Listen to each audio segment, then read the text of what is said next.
Hello students, मैं याकिब जावेद अपने class the core the concept class में आप सबका स्वागत करता हूं। आज के क्लास के अंतर्गत हम वोल्केनिज्म पढ़ेंगे, ज्वालामुखीयता पढ़ेंगे। चूँकि ज्वालामुखीयता को हम पिछले कई क्लासों से देखते आ रहे थे, लेकिन जब भी हम ज्वालामुखी पढ़ रहे थे या वोल्केनिज्म पढ़ रहे थे, किसी न किसी दूसरे टॉपिक के संदर्भ में पढ़ रहे थे। जैसे कॉन्टिनेंटल ड्रिफ्ट के अंतर्गत हमने लावा को समझने के लिए वोल्केनिज्म पढ़ा, इग्नियस रॉक को समझने के लिए वोल्केनिज्म पढ़ा, और कॉन्टिनेंटल ड्रिफ्ट में हम जब परिमाण के रूप में, उसके परिणाम के रूप में, रिजल्ट के रूप में जब प्लेट एक दूसरे से टक्कर खा रहे थे तो हम देख रहे थे कि कई स्थानों पर, कई जगहों पर भूकंप की साथ साथ ज्वालामुखी की भी उत्पत्ति हो रही है। अतः ज्वालामुखी एक इम्पोर्टेंट क्लास है ही ज्योग्राफी के व्यू से या किसी भी कम्पिटिटिव एग्जाम के व्यू से। और हम जब एक वे में पढ़ रहे हैं, एक क्रमबद्ध अध्ययन कर रहे हैं, एक हायरार्की में पढ़ रहे हैं, तो कॉन्टिनेंटल ड्रिफ्ट से उसके परिणाम के रूप में जो चीज़ सामने आ रहा था उसके अंतर्गत ज्वालामुखी आ रही थी। तब हम ज्वालामुखी को आज के क्लास के अंतर्गत पढ़ेंगे। पूरे क्लास आज यही पढ़ेंगे हम। सबसे पहले देख लेते हैं कि हमें ज्वालामुखी के अंतर्गत पढ़ना क्या है। 4 पार्ट में इसको बांट लेते हैं, उसके बाद एक एक पार्ट को करके हम पढ़ना स्टार्ट करेंगे। तो पहले पार्ट को हम कह सकते हैं कि ज्वालामुखीय प्रक्रिया। सबसे पहले तो इसकी प्रक्रिया क्या है, ज्वालामुखीय प्रक्रिया का वर्णन करना है फर्स्ट, और ये सबसे इम्पोर्टेंट भी है। दूसरा जो आज हम पढ़ने वाले हैं वो होगा ज्वालामुखीयता के प्रकार, ज्वालामुखीयता के प्रकार। और तीसरा जो हम पढ़ेंगे ज्वालामुखी स्थलाकृति, यानी ज्वालामुखी द्वारा निर्मित कौन कौन सी स्थलाकृतियाँ हैं उनको पढ़ेंगे। और अंततः लास्ट में हम पढ़ेंगे ज्वालामुखी से प्रभावित क्षेत्र। ये विश्व के क्षेत्र हो सकते हैं या भारत के क्षेत्र भी हो सकते हैं, सबके संदर्भ में इसको पढ़ना है। आज के क्लास के अंतर्गत हमारा जो टॉपिक होगा वो होगा ज्वालामुखीय प्रक्रिया का वर्णन। आज के क्लास के अंतर्गत हम इसी टॉपिक के अंतर्गत पढ़ने वाले हैं। पूरी क्लास इसी टॉपिक के अंतर्गत चलेगी। कल के क्लास के अंतर्गत हम ज्वालामुखीयता के प्रकार देखेंगे, यानी लगभग 3 से 4 क्लास के अंतर्गत, 3 क्लास के अंतर्गत हम ज्वालामुखी को पढ़ने वाले हैं। तो यहाँ पे समझना ये जरूरी है, ज्वालामुखी को समझने से पहले, क्योंकि ज्वालामुखी से निकलता क्या है, ज्वालामुखी से लावा निकलता है। तो एक बार फिर लावा को और बेहतर तरीके से यहाँ पे समझते हैं, क्योंकि अब हम स्पेसिफिक रूप से हम ज्वालामुखी पढ़ रहे हैं। और जब ज्वालामुखी पढ़ रहे हैं तो इसको काफ़ी विस्तार से अब दूसरे चीज़ों के इसके संदर्भ में पढ़ेंगे। पहले दूसरे टॉपिक के संदर्भ में हम ज्वालामुखी पढ़ रहे थे, अब ज्वालामुखी के संदर्भ में जो चीज़ें उसके साथ आएंगी उसको हम पढ़ेंगे। ज्वालामुखीय प्रक्रिया का वर्णन, यही चीज़ कहलाता है वोल्केनिज्म। ज्वालामुखीयता क्या है? ज्वालामुखीयता अपने आप में कई प्रक्रियाओं का एक अपने आप में समुच्चय है। कई प्रक्रियाओं से मिलकर ज्वालामुखीयता का निर्माण हुआ है। जैसे पहले हम कह सकते हैं कि मैग्मा की उत्पत्ति की एक प्रक्रिया होती है। जब ये मैग्मा आंतरिक परतों को तोड़ते हुए सतह की ओर आती है तब एक प्रक्रिया होती है, और जब ये सतह पर इसका इरप्शन होता है, उद्गार होता है, तब जाकर एक प्रक्रिया होती है। इन तीनों प्रक्रियाओं को हम मिला दें, तीनों प्रोसेस को मिला दें, तब हम कहेंगे कि ज्वालामुखीय प्रक्रिया हो रही है। यानी कि इन तीनों को मिलाकर क्या कहलाता है? ज्वालामुखीयता कहलाता है। और वही चीज़ हमें यहाँ पे पढ़ना है, ज्वालामुखीयता प्रक्रिया का वर्णन। तो सबसे पहले देखते हैं, इसी को हम पाठ लेते हैं। हम कहते हैं ज्वालामुखीयता, ये चीज़ हमें पढ़ना है। ज्वालामुखीयता है क्या? सिर्फ हम ये कह दें कि लावा का सतह पर उद्गार होना वोल्केनिज्म है तो ये पर्याप्त नहीं है, और ये गलत भी है। वोल्केनिज्म अपने आप में एक पूरा प्रोसेस है। ये वही चीज़ है जो हम देख रहे थे, और ये वाला वही चीज़ है। ज्वालामुखीय प्रक्रिया का वर्णन जब करेंगे तो वोल्केनिज्म कहलाएगा, और उसी को वोल्केनिज्म ज्वालामुखीयता हम कहते हैं। देखते हैं इसके अंदर का कौन कौन सी प्रक्रियाएँ शामिल हैं। तो सबसे पहले हमें पढ़ना है यहाँ पे लावा का निर्माण, लावा का निर्माण या मैग्मा की उत्पत्ति। दोनों एक ही चीज़ है, मैग्मा और लावा उत्पत्ति। दूसरे स्टेज में हम पढ़ेंगे आंतरिक परतों को तोड़ते हुए सतह पर आना।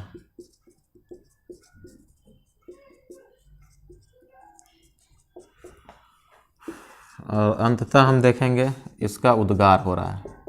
किसका? तो लावा का पृथ्वी की सतह पर उद्गार होगा। तो आज का क्लास हम जो करने वाले हैं वो ज्वालामुखीयता के अंतर्गत पढ़ेंगे। देखेंगे कि लावा का निर्माण कैसे हो रहा है, मैग्मा की उत्पत्ति कैसे हो रही है, आंतरिक परतों को, जो लावा आंतरिक परतों को तोड़ने के लिए कौन सी प्रक्रियाएं जरूरी हैं, कौन सी ऐसी प्रक्रियाएं होंगी जिससे ये लावा जो है सतह पर आने के लिए मजबूर होगा, या सतह पर आने के लिए उसके लिए आवश्यक जो दशाएं हैं वो उत्पन्न होंगी। और जब उद्गार होगा तो किस प्रकार का उद्गार होगा, इरप्शन जो होगा वोल्केनिज्म का, तो किस प्रकार का इरप्शन होगा, इन चीज़ों को भी हम कवर करेंगे आज की क्लास के अंतर्गत। यानी आज की क्लास के अंतर्गत लगभग यही चीज़ हम पढ़ने वाले हैं, ज्वालामुखीयता। लावा का निर्माण, इससे भी पहले जरूरी है लावा का निर्माण। लावा या मैग्मा। अब यहाँ पे सवाल उठता है कि ये लावा या मैग्मा है क्या। एक हिरार्की बनाएंगे, अभी हम आपको दिखाएंगे कि कैसे चीज़ों को एक दूसरे से जोड़ना है, कैसे एक चीज़ों को दूसरे चीज़ों से जोड़ना होता है। तो मैग्मा क्या है, लावा क्या है?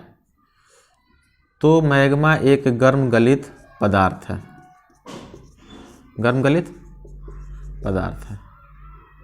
क्लियर? एक गर्म है, काफ़ी ज़्यादा टेम्परेचर उसका, मेल्टेड है, गला हुआ सिचुएशन में है, और मैटर है, एक गर्म गलित पदार्थ है मैग्मा। मैग्मा वही चीज़ है जो लावा है, और लावा वही चीज़ है जो मैग्मा है। जब सतह के अंदर रहता है तो मैग्मा कहलाता है, पृथ्वी के अंदर जब रहता है तो मैग्मा कहलाता है, और वही गर्म गलित पदार्थ जब पृथ्वी के सतह पर आ जाता है तो हम उसे लावा कहते हैं, और वही गर्म गलित पदार्थ जब पृथ्वी के आंतरिक परतों में होता है तो मैग्मा कहलाता है।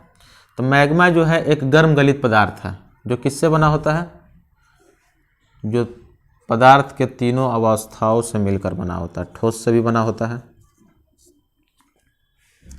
तरल से भी बना होता है, और गैस से भी बना होता है। Gas, liquid and solid. Magma जो है तीनों प्रकार के पदार्थ से मिलकर बना है, ठोस भी है, तरल भी है, और गैस भी है। तीनों की अपनी आवश्यकताएं हैं, तीनों इम्पोर्टेंट हैं ज्वालामुखीयता प्रक्रिया के अंतर्गत। यानी ज्वालामुखीय प्रक्रिया जब होती है तो ये तीनों फैक्टर उसमें इफेक्ट करते हैं किसी न किसी रूप में। ठोस जो है हम कह सकते हैं, ठोस जो है विस्फोटकता को निर्धारित करता है। विस्फोट कैसा होगा, विस्फोट विस्फोटकता को निर्धारित करता है। और तरल और गैस जो हैं वो जो है मैग्मा की गतिशीलता को निर्धारित करते हैं, मैग्मा की गतिशीलता को निर्धारित करते हैं। एक बार मैं आपको रिकॉल कर दूं फिर से, हम ज्वालामुखीयता पढ़ रहे हैं, वोल्केनिज्म पढ़ रहे हैं। वोल्केनिज्म के अंतर्गत हम सबसे पहले जो क्लास आज के क्लास में हम कवर करने वाले हैं वो है ज्वालामुखीय प्रक्रिया का वर्णन। इनको छोड़ देते हैं, ये नेक्स्ट क्लास की चीज़ें हैं।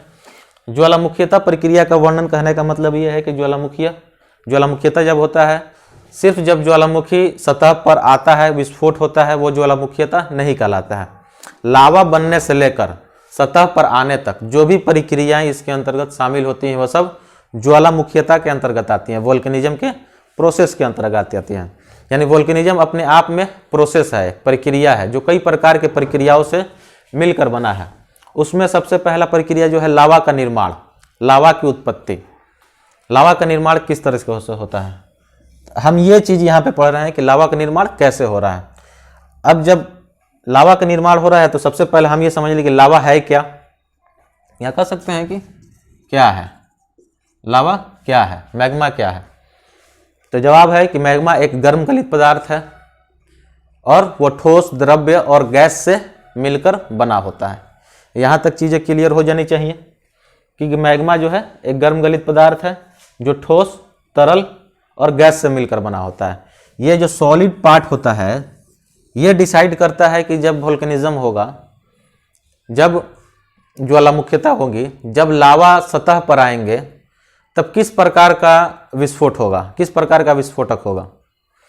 हो सकता है कि इसकी इंटेंसिटी ज़्यादा हो, इसकी तीव्रता ज़्यादा हो, ये ज़्यादा नुकसान करे, ज़्यादा क्षति करे, इसके आधार पर भी हम माप सकते हैं। इसकी जो प्रभाव है वो काफ़ी दूर दूर तक क्षेत्रों को देखने को मिले। तो जिस प्रकार की विस्फोटकता होगी उस प्रकार के उसके परिणाम देखने को मिलेंगे।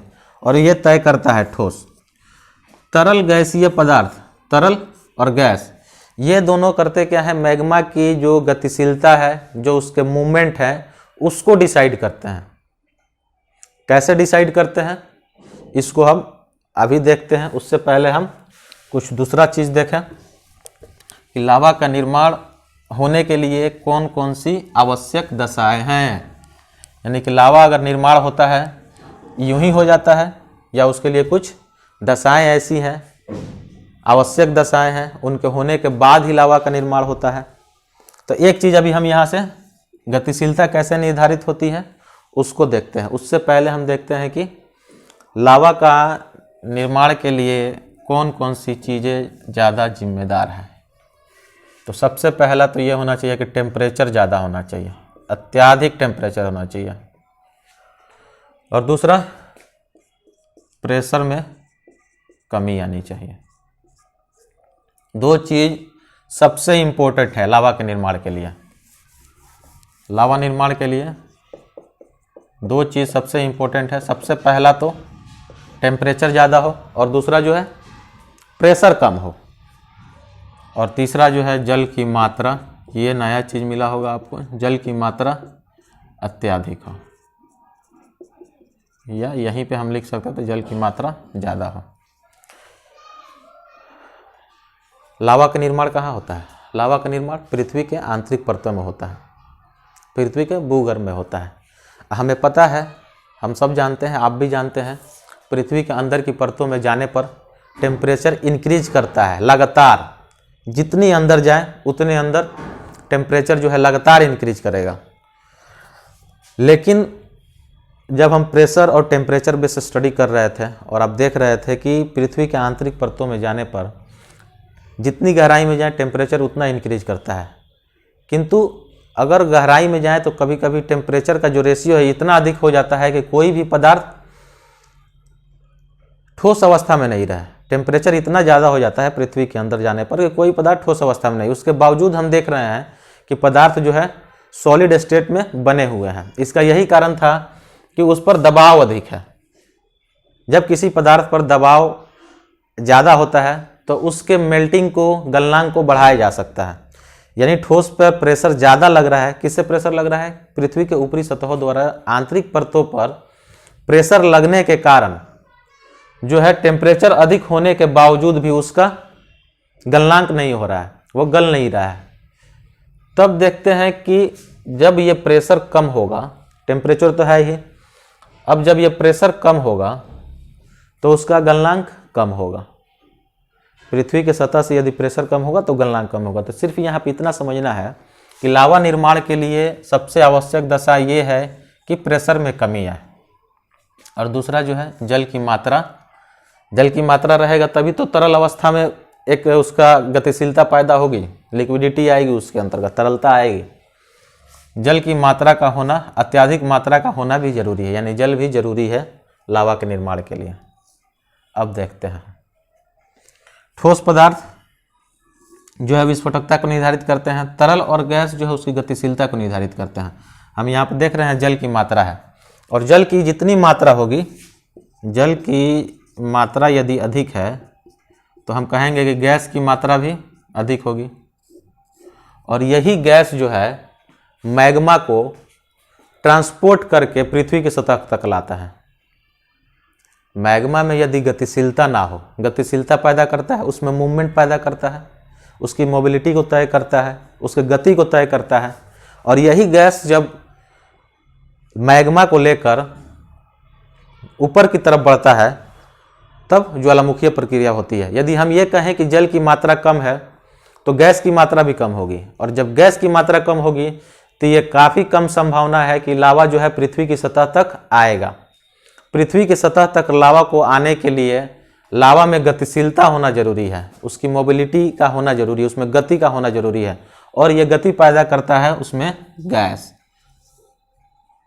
जितना अधिक गैस होगा उतनी अधिक संभावना होगी कि लावा जो है पृथ्वी के सतह तक आए, और मात्रा जल की मात्रा ज़्यादा होगी तो गैस ज़्यादा होगा। तो तीनों चीज़ों से मिलकर मैग्मा बना हुआ है। अब एक बार फिर हम आपको रिकॉल करते हैं कि मैग्मा एक गर्म गलित पदार्थ है, मेल्टेड है, जो ठोस, तरल और गैस से मिलकर बना है। ठोस जो है विस्फोटकता को तय करते हैं, और तरल और लिक्विड जो है उसकी हम कह सकते हैं कि उसके गतिशीलता को निर्धारित करते हैं। लावा निर्माण के लिए जो सबसे आवश्यक दशाएं थी वो है टेम्परेचर इंक्रीज करें। टेम्परेचर इंक्रीज है ही पृथ्वी के आंतरिक परतों में, चूंकि लावा का निर्माण पृथ्वी के भूगर्भ में होता है तो वहाँ टेम्परेचर अत्यधिक है ही। बस ये चाहिए कि जिस भी स्थान पर प्रेशर में कमी आएगा तो प्रेशर में कमी आने के कारण लावा का निर्माण की उत्पत्ति होगी, और पृथ्वी की सतह पर जो होगी ज्वालामुखीय प्रक्रिया हमको देखने को मिलेंगी। तो ये चीज़ अब तक हम देख पाए, लावा का निर्माण, लावा किन चीज़ों से बनता है, क्या दशाएं हैं कि पृथ्वी के अंदर तो बहुत सारी मैग्मा है। पृथ्वी जो है एस्थेनोस्फेयर, ये आप सबको पता है कि एस्थेनोस्फेयर जो है, एस्थेनोस्फेयर पे जो हमारा स्थल मंडल है तैर रहा है, गति कर रहा है, और वो सारा जो एस्थेनोस्फेयर है तरल जैसी अवस्था में, हम उसको बोलते हैं कि मैग्मा है।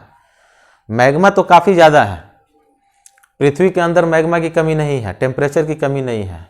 बस ये चीज़ चाहिए कि उसको मैग्मा को ऊपर लाने के लिए कोई ट्रांसपोर्ट चाहिए, उसको परिवहन की व्यवस्था होनी चाहिए, और वो परिवहन की व्यवस्था उपलब्ध कराता है जल की मात्रा, और जल की मात्रा ज़्यादा होती है तो गैस का निर्माण होता है, और यही गैस जो है लावा को अपने साथ पृथ्वी के सतह तक लाता है। तो ये चीज़ें आप सब समझ चुके होंगे बेहतर तरीके से। पिछले क्लास से भी हम ये चीज़ पढ़ते आ रहे हैं, आज कुछ ही चीज़ है इस क्लास के अंतर्गत जो हमें नया मिला है। अब हम देखते हैं कि जब दो चीज़ हम देख पाए, लावा का निर्माण देख पाए, और आंतरिक परतों को तोड़ते हुए जब यह सतह की ओर आ रहा है तो गैस इसके लिए जिम्मेदार है, और तीसरा जब है कि यह विस्फोट होता है, विस्फोट होता है तो किस प्रकार की प्रक्रियाओं का निर्माण करता है या किस प्रकार की आकृति का निर्माण करता है, उसके लिए ज़रूरी है ये समझना कि विस्फोटकता तय कैसे होता है। जब भी सतह पर आएगा ज्वालामुखी विस्फोट होगा, लेकिन इसके विस्फोटकता को तय कैसे होता है, ये विस्फोटक है इसका तय कैसे होता है। तो हम कह सकते हैं कि विस्फोटकता जो है उसके गाढ़ेपन से, मैग्मा के गाढ़ेपन से तय होता है, मैग्मा के गाढ़ेपन से। आपको यहाँ पर समझना है, मैग्मा जितना गाढ़ा होगा विस्फोटकता उतनी ज़्यादा होगी। इसका सीधा सा मतलब है कि विस्फोटकता का मैग्मा के गाढ़ेपन से सीधा संबंध होता है, यह डायरेक्टली प्रोपोर्शनल है। अब हम कहें कि गाढ़ेपन का सिलिका की मात्रा से संबंध है। समझिए, ये सारा चीज़ एक दूसरे से जुड़ा हुआ है जो हम पहले भी पढ़ चुके हैं, लेकिन अब हम यहाँ पे ज्वालामुखी के संदर्भ में पढ़ रहे हैं तो यहाँ ये चीज़ हमें पढ़ना है। विस्फोटकता जो है मैग्मा के गाढ़ेपन से संबंधित है, सीधा संबंध है। जितना गाढ़ापन होगा मैग्मा में विस्फोटक उतना ही अधिक होगा, और मैग्मा के गाढ़ापन कौन निर्धारित करता है, सिलिका की मात्रा।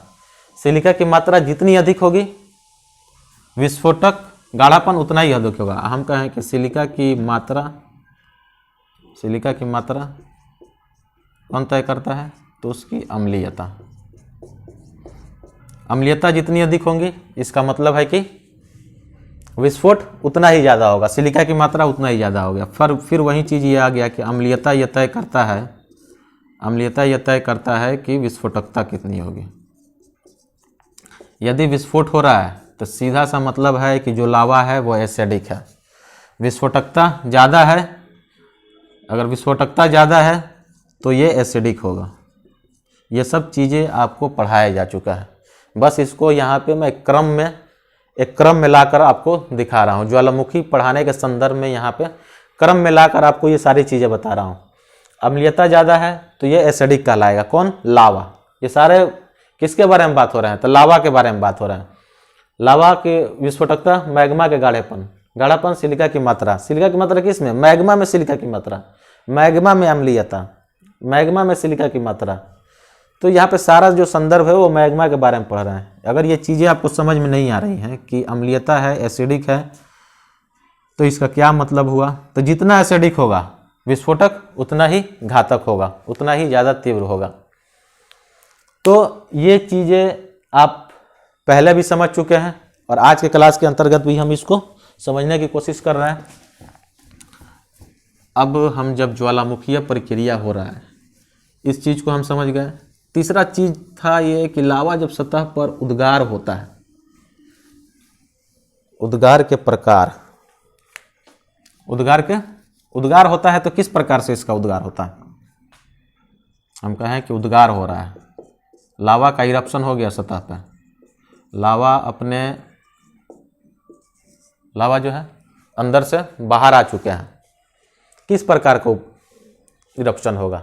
तो हम कहेंगे एक होगा केंद्रीय विस्फोटक, सारा नाम याद रखना है, केंद्रीय विस्फोटक ज्वालामुखी या ज्वालामुखीयता, और एक होगा शांत दरार प्रकार की ज्वालामुखीयता। अब यहाँ से आपको चीज़ें फिर से समझनी है। जब लावा पृथ्वी की सतह पर आ रहा है तो दो प्रकार से वो पृथ्वी की सतह पर आ रहा है। इसका सीधा सा मतलब हुआ दो प्रकार से आ रहा है। एक जो हो रहा है उसमें केंद्रीय विस्फोटक ज्वालामुखीयता जिसको बोलते हैं, एक जो है शांत दरार प्रकार के ज्वालामुखीयता आता है। ये जो केंद्रीय विस्फोटक ज्वालामुखीयता होता है, हम देख रहे थे कि अम्लीयता जितनी ज़्यादा होगी, जितनी ज़्यादा अम्लीयता होगी उतना ही ज़्यादा विस्फोटक होगा। तो अम्लीयता अगर ज़्यादा है तो ये विस्फोटक होगा। बात सीधा है, अम्लीयता ज़्यादा है तो ये विस्फोटक होगा। और इसके द्वारा अगर मैग्मा अम्लीय है तो शंकुनुमा आकृति की निर्माण होगी, शंकुनुमा आकृति की निर्माण होगी। क्योंकि हमको पता है कि अम्लीय ज़्यादा है तो उसमें सिलिका की मात्रा ज़्यादा है, और सिलिका की मात्रा ज़्यादा है तो मैग्मा का गाढ़ापन ज़्यादा है। तो मैग्मा का यदि गाढ़ापन ज़्यादा है तो वो ज़्यादा दूर तक नहीं फैल पाता। अगर वही मैग्मा क्षारीय है तो ज़्यादा दूर तक, क्योंकि क्षारीय है तो गाढ़ा नहीं है, पतला है, और पतला है तो ज़्यादा दूर तक फैल जाएगा। तो हम कहते हैं कि केंद्रीय विस्फोटक ज्वालामुखी में अम्लीयता होता है, एसिडिक होता है लावा जो है अम्लीय होता है, इसी के कारण विस्फोट होता है और शंकुनुमा आकृति का निर्माण होता है। हम ऐसे कह सकते हैं, इस तरह की आकृति का निर्माण होता है। हम देख रहे हैं शंकु की तरह आकृति है, ठीक है। यहाँ से लावा ये निर्माण हो रहा है और इस आकृति का निर्माण हो रहा है, शंकुनुमा आकृति का यहाँ पे निर्माण हो रहा है। ये पृथ्वी का सतह है,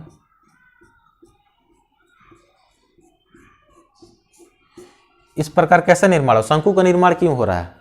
क्योंकि जब लावा अपने यहाँ से छिद्र से निकलता है तो उसका गाढ़ापन ज़्यादा होने के कारण वो ज़्यादा दूर तक नहीं फैल पाता। यही कारण है कि ज्वालामुखीयता जब होती है तब यहाँ पे अगर अम्लीय हैं तो शंकुनुमा आकृति का निर्माण होगा, और शंकुनुमा आकृति का निर्माण में जो चट्टान बनेंगे, जो पर्वत बनेंगे, यानी जो ज्वालामुखीय पर्वत होंगे, ज्वालामुखी पर्वत होंगे, वो किस प्रकार के चट्टान से बने होंगे? पहला तो ग्रेनाइट या रायोलाइट, और दूसरा जो है डायोराइट या एंडेसाइट। ये चीज़ें भी आपको समझ में आ जानी चाहिए कि जब ज्वालामुखी पर्वत का निर्माण हो रहा है और शंकुनुमा ज्वालामुखी है तो इसका सीधा सा मतलब होगा, अगर शंकुनुमा है तो जो चट्टान बनेंगे वो ग्रेनाइट और रायोलाइट से होंगे, या डायोराइट या एंडेसाइट से होंगे। अगर ये चीज़ें आपको समझ में नहीं आ रही हैं तो कोई दिक्कत नहीं है, आप प्रीवियस क्लास को या आप कमेंट करें, आपको जहां भी क्लास में समझ में नहीं आए आप कमेंट करें कि मुझे ये चीज़ें समझ में नहीं आई कि ऐसा क्यों हो रहा है। कहीं भी पूरे क्लास के अंतर्गत आपको जहां भी ये लगे कि आपको समझ में नहीं आ रहा है, आप कमेंट करें कि इस खास जगह पे ये चीज़ हमको समझ में नहीं आई। मैं खुद गारंटी देता हूं आपको कि 95% केस में ऐसा होगा कि आपको ये बताया जाएगा कि आप प्रीवियस क्लास के इस चैप्टर को देख लीजिए या इस नंबर वाले क्लास को देख लीजिए, वहाँ से आपका कंसेप्ट क्लियर हो जाएगा। तो जो चीज़ें कहने का मतलब ये है कि जो भी मैं यहाँ पे पढ़ा रहा हूँ उसके लिए जो कंसेप्ट चाहिए था वो पहले बताया जा चुका है। अगर आपको यहाँ पे समझ में नहीं आ रहा है कि जब ज्वालामुखी पर्वत का निर्माण होगा, जब शंकु का निर्माण होगा, तो वो ग्रेनाइट, रायोलाइट, डायोराइट या एंडेसाइट का ही बना होगा, इसी प्रकार के चट्टान से बना होगा, तय है। लेकिन इस चीज़ को आपको समझना है। अगर आपको यहाँ पे समझ में नहीं आ रहा है तो आप इग्नियस रॉक को जाकर पढ़ें। इग्नियस रॉक के अंतर्गत ये सारे चीज़ आते हैं और इग्नियस रॉक के अंतर्गत इस सारी चीज़ों को एक्सप्लेन किया गया है बहुत बेहतर तरीके से। और जिस भी क्लास की बात करें, कहीं भी आपको समझ में ना आए आप कमेंट करें, कमेंट में आपको जवाब दिया जाएगा और बताया जाएगा। मैं कह रहा हूँ गारंटी है कि 95% क्लास में ऐसा ही होगा कि आपको बोला जाएगा कि आप क्लास नंबर इसको देख लीजिए, आपको वहाँ से कंसेप्ट क्लियर हो जाएगा। यानी कि जो भी चीज़ मैं यहाँ पे पढ़ा रहा हूँ प्रीवियस क्लास से रिलेटेड है, उसका कंसेप्ट प्रीवियस क्लास में बिल्ड हो चुका है। आप मेरे लिए, आपके लिए यही राय होगा कि अगर आप इस वीडियो को डायरेक्ट देख रहे हैं तो आप उसको शुरू से देखें, फर्स्ट क्लास से देखें, आपको सारी चीज़ें समझ में आएंगी। 4, 5, 6 क्लास के बाद आपको लगेगा कि क्लास आसान होता जा रहा है। आप शुरू में जितना दम लगाते हैं, किसी भी क्लास के स्टार्ट होने में हम देखते हैं कि आज तो 1 ही पेज, 2 ही पेज हम पढ़ें, 3 पेज, 4 पेज, 5-6 दिन तक ऐसा ही चलता है, 10 दिन तक ऐसा ही चलता है, लगता है क्या पढ़ना है इसमें। लेकिन यदि आप उस वक्त ज़्यादा मेहनत करते हैं जब क्लास स्टार्ट हो रहा है, किसी भी क्लास की मैं बात कर रहा हूँ, कोई भी क्लास हो, हिस्ट्री हो, पॉलिटी हो, ज्योग्राफी हो, इकोनॉमिक्स हो, कोई भी लिटरेचर वगैरह हो, तो मैं आपको ये बता रहा हूँ कि जब भी क्लास स्टार्ट हो आप अपना एफर्ट उस टाइम में सबसे ज़्यादा लगाइए। आपके आने वाली क्लासें आपके लिए आसान हो जाएंगी, मेरा गारंटी है। तो होप ये बात आप समझ पा रहे हैं। अगर नहीं समझ रहे हैं तो ग्रेनाइट से रिलेटेड जो मैंने क्लास किया था या चट्टान को जाकर पढ़िए, आपको क्लियर हो जाएगा कि ग्रेनाइट या रायोलाइट, डायोराइट या एंडेसाइट से ही क्यों, इसी प्रकार की रासायनिक संरचना से क्यों इसका निर्माण हो रहा है। जब शांत दरार प्रकार की ज्वालामुखियाँ होती है तो सीधा सा बात है कि ये बेसिक होता है या क्षारीय होगा। क्या? तो मैग्मा अगर शांत दरार प्रकार की ज्वालामुखिता हो रही है, इसमें ज़्यादा हो हल्ला नहीं हो रहा है, शांति के साथ हो रहा है, तो इसका सीधा सा मतलब है मैग्मा जो है क्षारीय है, बेसिक है। और इससे क्या निर्माण होगा? तो इससे निर्माण होगा ज्वालामुखीय पठार। ज्वालामुखीय पठार कैसे होता है हम यहाँ पे देखेंगे, एक फिगर और बनाते हैं। यदि समझ लीजिए दरार है, यह हमारा स्टेनोस्फीयर है जहाँ लावा का निर्माण हो रहा है, हम ये कह सकते हैं ये हमारा दरार है। जब मैग्मा क्षारीय होगा तो पतला होगा, और पतला होगा तो ये चारों तरफ बराबर फैल जाएगा। पतला चीज़ फैल जाता है दूर दूर तक, गाढ़ा जो है ज़्यादा दूर तक नहीं जाता। तो देख रहे हैं हम यहाँ से, जब मैग्मा यहाँ से निकल रहा है तो ये निकल कर बड़ी आसानी से चारों तरफ फैल जा रहा है। इसका जो शीर्ष है सपाट है, लेकिन केंद्रीय विस्फोटक ज्वालामुखी अंदर देखते हैं कि गाढ़ा था, ज़्यादा दूर तक ट्रेवल नहीं कर पा रहा है, वहीं जम जा रहा है। यही कारण है कि शंकु का निर्माण हो रहा था। अब देख रहे हैं कि ये मैग्मा जो है बेसिक है, क्षारीय है, ज्वालामुखीय पठार का निर्माण करेगा और साथ में महासागरीय क्रस्ट का भी निर्माण करता है। ये चीज़ भी हम पढ़ चुके हैं, महासागरीय क्रस्ट का निर्माण करेगा। और ये जो चीज़ बना होगा ज्वालामुखीय पठार और महासागरीय क्रस्ट, दक्कन का पूरा पठार ज्वालामुखीय पठार से बना हुआ है, ज्वालामुखीयता के द्वारा बना हुआ है। और वहाँ पे हम देखते हैं कि बसाल्ट और गैब्रो से संबंधित चट्टान हमें मिलते हैं। देखिए कैसे है, आप मिट्टी भी पढ़ने जाएंगे तो आपको लावा पढ़ना होगा। लावा की जो रासायनिक संरचना और संगठन होगी, इतना इंपॉर्टेंट है लावा। लावा बेसिक यूनिट है समझने के लिए। हम यहाँ पे एक चीज़ देख ले, उसके बाद आपको ये चीज़ क्लियर करते हैं कि ज्वालामुखी जो है बसाल्ट और गैब्रो से बने होते हैं, बसाल्ट और गैब्रो से बने होते हैं। ये चीज़ समझ में नहीं आता है तो रॉक जाकर पढ़ें। अब देखिए हम एक चीज़ बता रहे हैं कि जो भी रासायनिक संरचना और संगठन है लावा की, वो न केवल उद्गार के स्तर पे ही डिफरेंट कर रही हैं। यदि लावा क्षारीय है और या एसिडिक है तो इनकी रासायनिक संरचना अलग है। तो ये रासायनिक संरचना और संगठन जो है न केवल किस प्रकार उनकी उद्गार हो रहा है वो तय कर रही हैं, बल्कि स्थलाकृतियों का भी अलग अलग प्रकार के स्थलाकृतियों का निर्माण कर रही हैं। केवल रासायनिक संरचना और संगठन अलग होने के बाद उनकी आकृति में भी काफ़ी ज़्यादा डिफरेंस देखने को मिलता है। कहीं शंकुनुमा ज्वालामुखी पर्वत मिल रहा है और कहीं हम देख रहे हैं कि ज्वालामुखी पठार का निर्माण हो रहा है, महासागरीय क्रस्ट का निर्माण हो रहा है। फर्क कितना है कि लावा जो है अम्लीय है या क्षारीय है। लावा को समझना इसलिए इतना जरूरी है कि लावा बेसिक यूनिट है किसका, रॉक का, चट्टान का, पहाड़ का, पर्वत का, पूरे प्लेट का, पूरे स्थल मंडल का, पूरे क्रस्ट का। आपको क्रस्ट समझना है तो आपको लावा समझना होगा। आपको लिथोस्फीयर समझना, स्थल मंडल समझना तो आपको लावा समझना होगा। आप चट्टान समझना चाहते हैं तो आपको लावा समझना होगा। अगर पृथ्वी के सतह पर किसी भी प्रकार की आपको आकृति दिख रही है तो आपको यह समझना होगा कि इस आकृति का निर्माण किस प्रकार के चट्टान से, किस प्रकार की लावा से हुआ है, उसकी रासायनिक संरचना और संगठन क्या है। लावा इतना इंपॉर्टेंट है। तो ये चीज हम देख पा रही हैं लावा के संदर्भ में। तो आज के क्लास के अंतर्गत हमें इन चीज़ों को कवर करना था और हम देख रहे थे कि सब चीज़ें अब आपको रिकॉल कराने की ज़रूरत नहीं है। प्रीवियस क्लास से हम रिकॉल कराते आ रहे हैं। इस क्लास के अंतर्गत भी हमने आपको काफ़ी रिकॉल कराया है। तो आप के लिए यही बेसिक होगा कि जब भी आप जियोमॉर्फोलॉजी पढ़े तो आप लावा या मैग्मा को काफ़ी बढ़िया से पढ़ें। मैं बार बार जोर दे रहा हूँ कि ये काफ़ी इम्पोर्टेंट चैप्टर है, कंसेप्ट है, फंडामेंटल यूनिट है। लावा जो है फंडामेंटल यूनिट है ज्योग्राफी का। सारा काम जो होता है उसी स्तर पर होता है। यदि हम कहें कि महाराष्ट्र के क्षेत्र में या किसी अन्य क्षेत्र में काली मिट्टी पाई जाती है तो काली मिट्टी का निर्माण जो है बसाल्ट चट्टान से हुआ है। अब आपको मिट्टी को समझने के लिए भी आपको लावा की रासायनिक संरचना और संगठन समझना होगा। उस क्षेत्र के पर्वत, पठार और चट्टान की रासायनिक संरचना और संगठन समझना जरूरी होगा। मिट्टी का निर्माण किन प्रकार के पदार्थों से हुआ है। हम सबको पता है कि मिट्टी का निर्माण जो है डेन्यूडेशन की प्रक्रिया द्वारा कहीं ना कहीं पर्वत पठारों से ही हुआ है। पर्वत पठारों के द्वारा ही मिट्टी का निर्माण हुआ है। तो जो रासायनिक संरचना और संगठन पर्वत के होंगे वही रासायनिक संरचना और संगठन संभवतः मिट्टी के भी होंगे।